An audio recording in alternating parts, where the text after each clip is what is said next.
kaya pang itago ang nararamdaman sa'yo.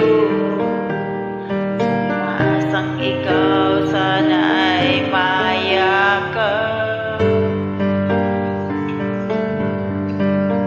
Di ko na kaya pang ilihim, nasasaktan lang ako.